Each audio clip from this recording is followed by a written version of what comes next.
हम जो कुछ भी होते हैं हमारे अतीत से अलग नहीं होते हैं। इंसान की ज़िंदगी उसके अतीत का ही परिणाम होती है। आज की कहानी आपको एक ऐसे डार्कनेस, एक ऐसे दर्द में उतारेगी जिसकी आपने आज से पहले कभी सच में कल्पना भी नहीं किया होगा। दोस्तों, आज की कहानी मैं आपको बताने वाला ही नहीं था, क्योंकि ये कहानी सच में इतनी ज़्यादा डिस्टर्बिंग है कि इसे पढ़ते वक्त में, इसके बारे में रिसर्च करते वक्त में मैं खुद भी काफ़ी ज़्यादा डिस्टर्ब हो गया था।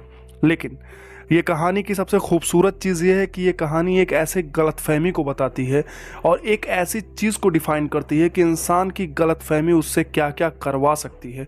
ये कहानी इसी के बारे में है। ये कहानी एक ऐसी कहानी है जो आपके सामने कुछ ऐसा रख देगा जो आपने आज से पहले कभी नहीं सुना था।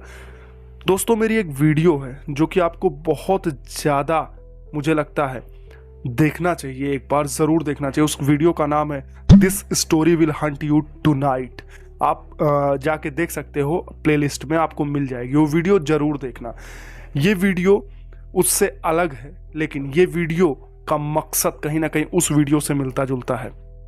वो वीडियो आपको कुछ ऐसा यूनिक चीज़ परोसती है जो कि आपके दिमाग पे काफ़ी लंबे समय के लिए छप जाता है, और ये वीडियो भी वैसी ही वीडियो है।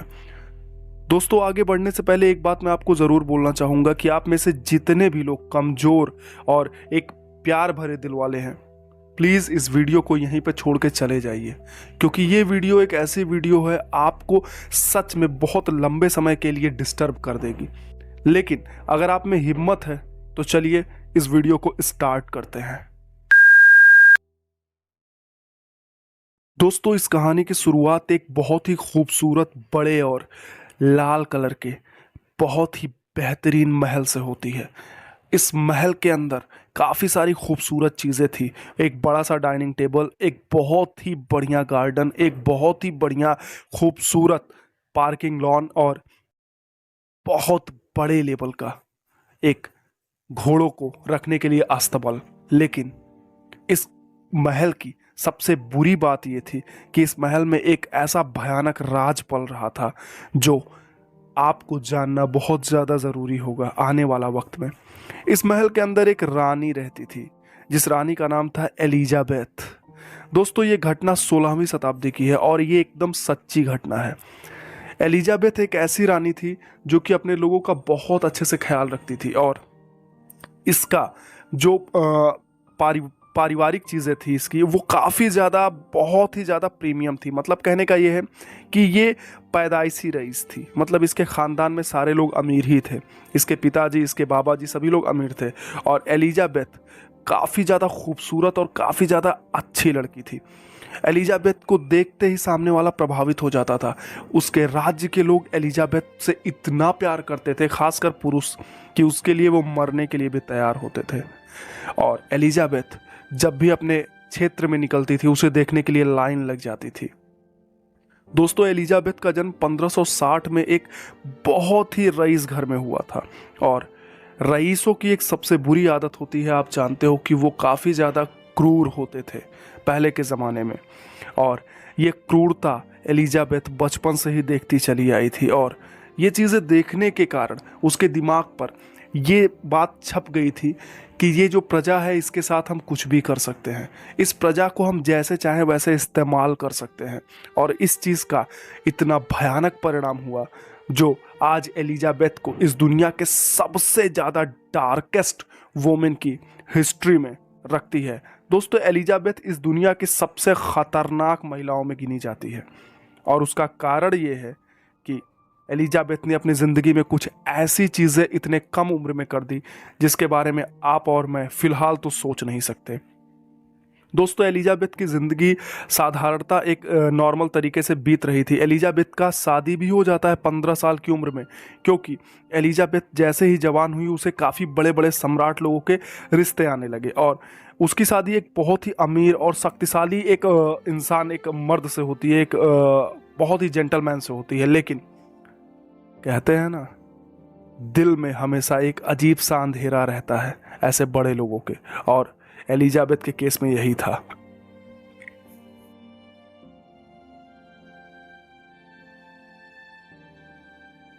एलिजाबेथ शादी होकर अपने घर जाती है, और वहाँ पर उसके घर पर पहले से बहुत सारी नौकरानियां और बहुत सारे लोग काम करते रहते हैं।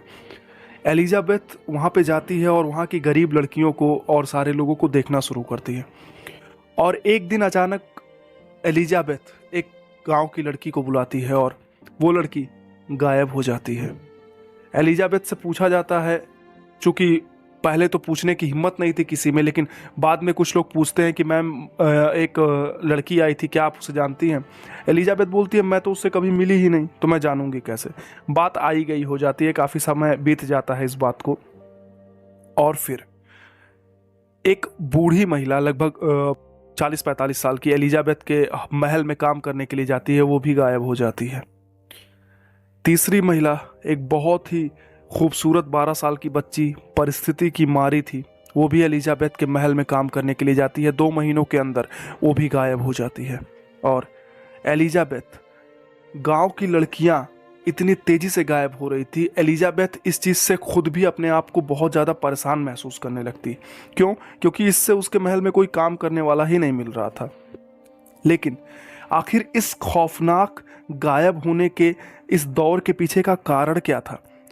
क्या वाकई एलिजाबेथ काफ़ी ज़्यादा निर्दोष थी? क्या वाकई एलिजाबेथ जैसा दिखा रही थी सब कुछ वैसा ही था, या कुछ ऐसा था जो अभी आप जानने वाले हो, या कुछ ऐसा था जो अभी बहुत कुछ सामने आने वाला था, कुछ ऐसा था जो हमसे अभी छिपाया जा रहा था?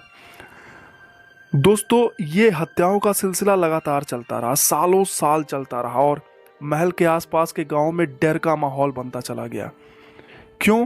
क्योंकि लोगों को ये लगने लगा कि ये महल श्रापित है एलिजाबेथ का, इस महल में जो भी जाता है वो मर जाता है।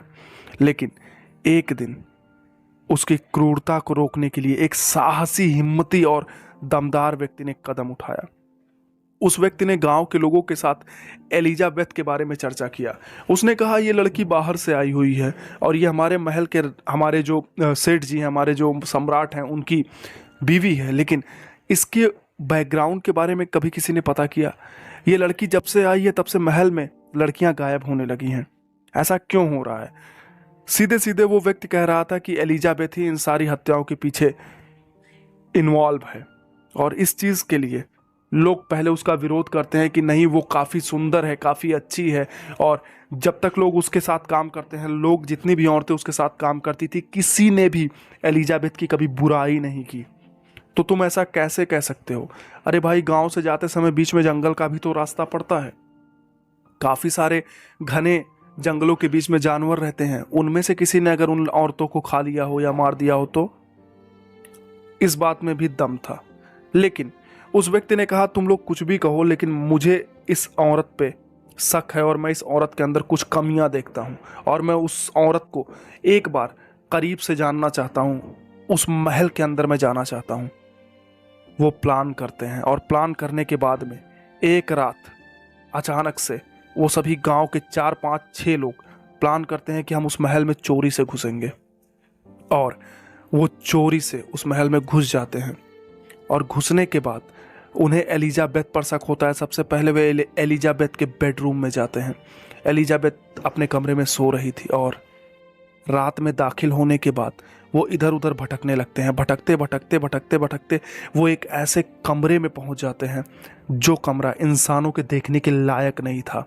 जी हाँ दोस्तों, उस कमरे में खून से सने हुए कपड़े पड़े हुए थे और चारों तरफ लाशें पड़ी थी।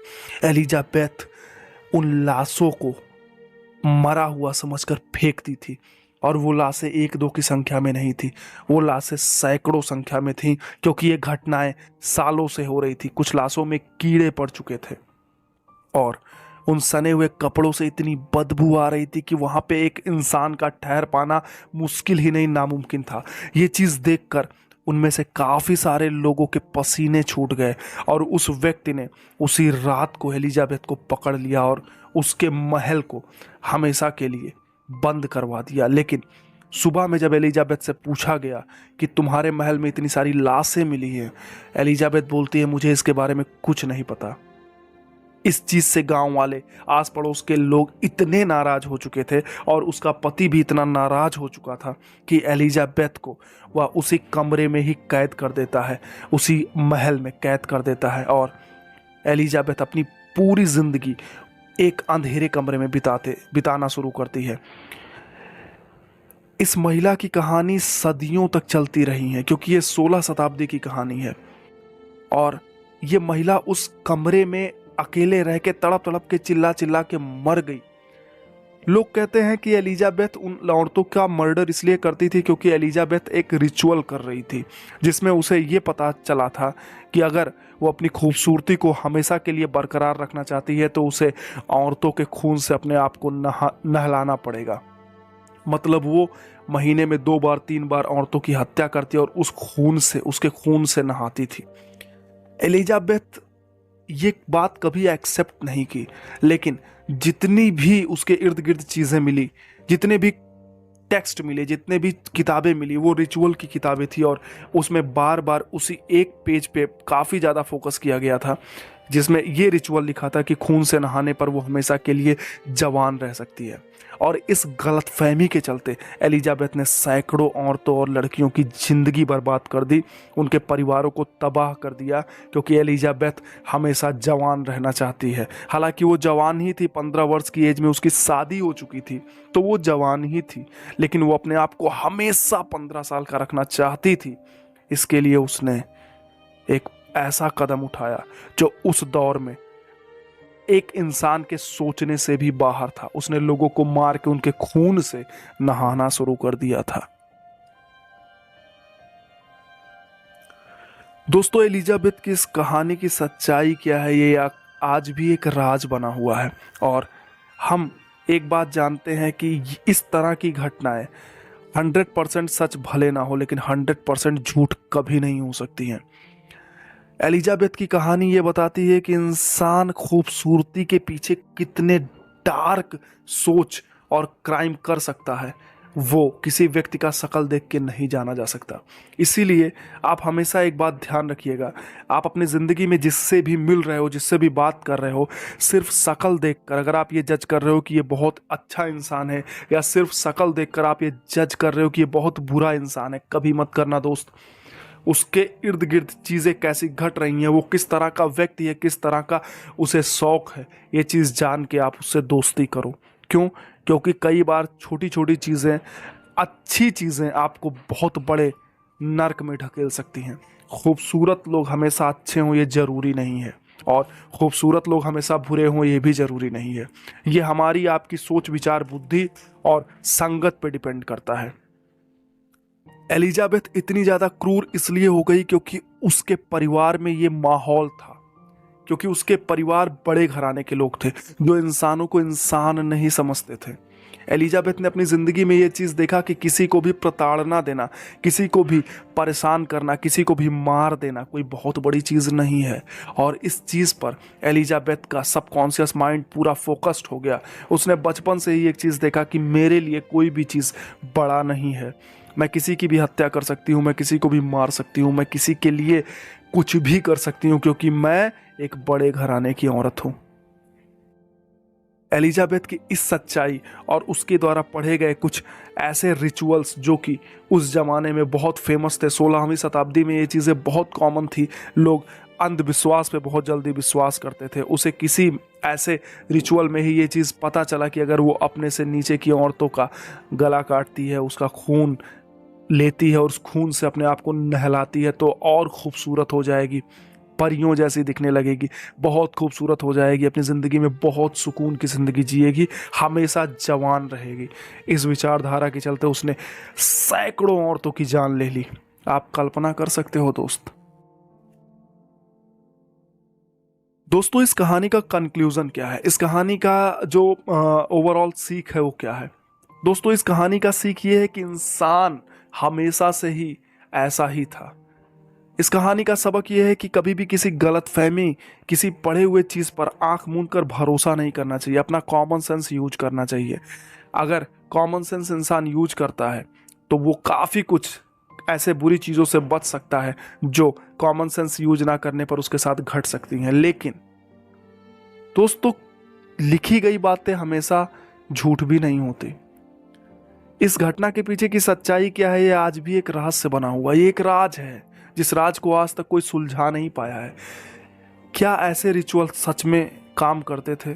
इस चीज़ के कोई पुख्ता सबूत तो नहीं मिलते, लेकिन कई लोगों का दावा है कि हाँ, ऐसे बलिदान, ऐसी चीज़ें काम करती थी। तो शायद एलिजाबेथ कुछ ऐसी चीज़ पर रिसर्च कर रही थी जो आज के दौर में हमारे आपके सोच से भी परे है। आपको क्या लगता है कि इस कहानी का जो एलिजाबेथ का कैरेक्टर है, इस कैरेक्टर में वो जो काम कर रही थी वो सही है या गलत? आप हमें कमेंट करके ज़रूर बताइए। दोस्तों, हमारी पिछली कहानी जो मैंने हिप्नोसिस पे the darkest story of hypnosis define किया, उसे आप एक बार ज़रूर सुनना। वो कहानी बताती है कि अधूरा ज्ञान हमारे लिए कितना खतरनाक हो सकता है। इस बात को आपको जानना ही चाहिए। उस वीडियो को ज़रूर सुनो, एक बार फुर्सत में सुनो, इत्मीनान से सुनो, और वीडियो को प्यार दो। वीडियो को शेयर करो उन लोगों तक जो सच्ची और ऐसी कहानियां सुनना पसंद करते हैं, जिससे उन्हें कुछ ऐसा सीख मिले जो इससे पहले उन्होंने कभी नहीं सीखा था। उन लोगों को ये वीडियो जरूर शेयर करो, वीडियो को प्यार दो। यहाँ तक आ गए हो तो ज़रूर आप ऐसे इंसान हो जो इंसान इस तरह की सच्ची घटनाओं से वाकिफ़ होना चाहते हैं। अगली वीडियो बहुत ही शानदार आने वाली है, तो वेट करो। चलो मिलते हैं नेक्स्ट वीडियो में, तब तक के लिए